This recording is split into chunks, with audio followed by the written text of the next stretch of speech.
Good afternoon. In your talking, you talk a lot about the trip from Phoenix to San Diego, and how we shouldn't worry that we're on the path there to San Diego and not get muddled up and turned around. One difference I see in the analogy is that when you're driving to San Diego, ever so often you see a road sign that says San Diego 300 miles, 200 miles, 50 miles. And so you're kind of comfortable. You're going, okay, exactly. I'm getting it closer. That journey is quantifiable because you have a means of measuring it. Mm-hmm. So my question is, as we are heading toward our things we want, are there similar road signs that we should be looking for, or that we should be aware of that we're not seeing? Yes, they are your emotions. Okay. In other words, and that's exactly the point that we make with that story. That the trip from Phoenix to San Diego or anywhere like that is definable. And that's why you don't freak out, because you have reasonable knowledge that you're going to be able to achieve it. And so you're happy on your way. Where people on their way from sickness to wellness very often are moving nicely along, and then they stop and take score and realize that they are not yet where they want to be, and then they freak out and go the other way. And it is because 99.99% of every creation is complete vibrationally before the physical evidence shows itself to you. So you have to be able to sense the vibrational improvement before the physical evidence, because the physical evidence is slow to come. And the physical evidence will never come if you keep turning around and going the opposite direction. In other words, you can be well along the way and turn around, and well along the way and turn around, and well along the way and turn around. So how do you know that you've turned around? You feel crummy. How do you know you're on the way? You feel relief. In other words, you have to be able to quantify the journey. And we always tease our physical friends a little bit when we say, why is it so hard for you to accept that if it feels good, it is? That an improved feeling means right track, and that a not good feeling means wrong track. And we say it's because you've for so long used so many other criteria to determine which way you should go, like the truth of it or the rightness of it. I know I'm right. Esther sometimes says, I'd rather be right than feel good. And we say, okay. In other words, sooner or later in your determination, there are a lot of things you're absolutely right about. In other words, you've collected the data, you're right, you are absolutely right. But your attention to this subject and the gathering of all that facts has got you all balled up and pointed in the opposite direction, and you're not letting yourself go in the direction of where all of the things are that you have been wanting. Helpful? Yes. So basically, as long as you're always looking for road signs, just look for how you're feeling. And how you feel road signs.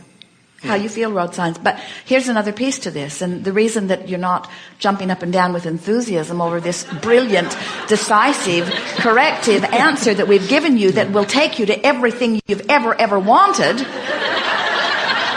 The reason that you're not really excited about that is because you don't really believe us.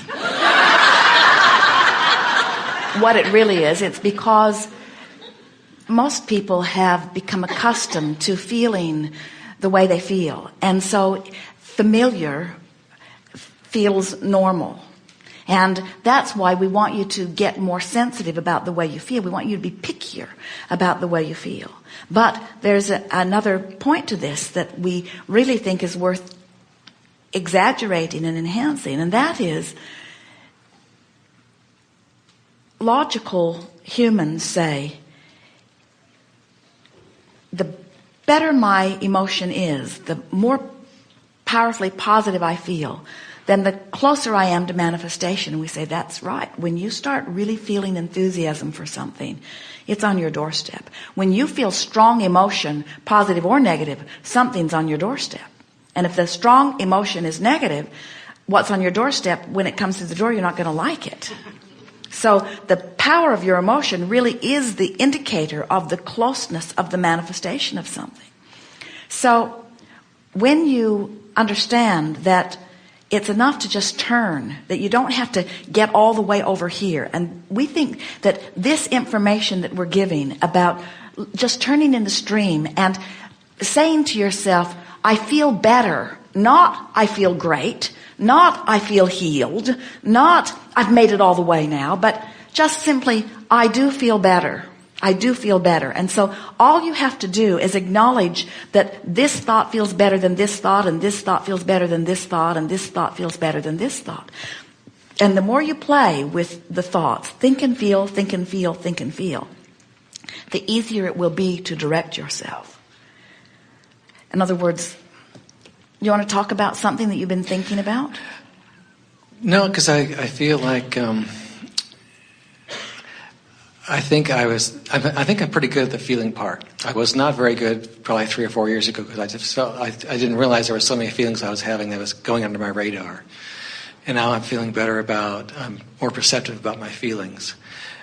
But I was thinking there are times when I am feeling frustrated about not maybe achieving all my goals and not even having an awareness that I'm any closer to my goals. And that's where the idea of the road sign, 100 miles, 200 miles. Well, we think today will be very meaningful to you as you really integrate this new twist on it that we're giving you here, that it really is enough to stop going that way.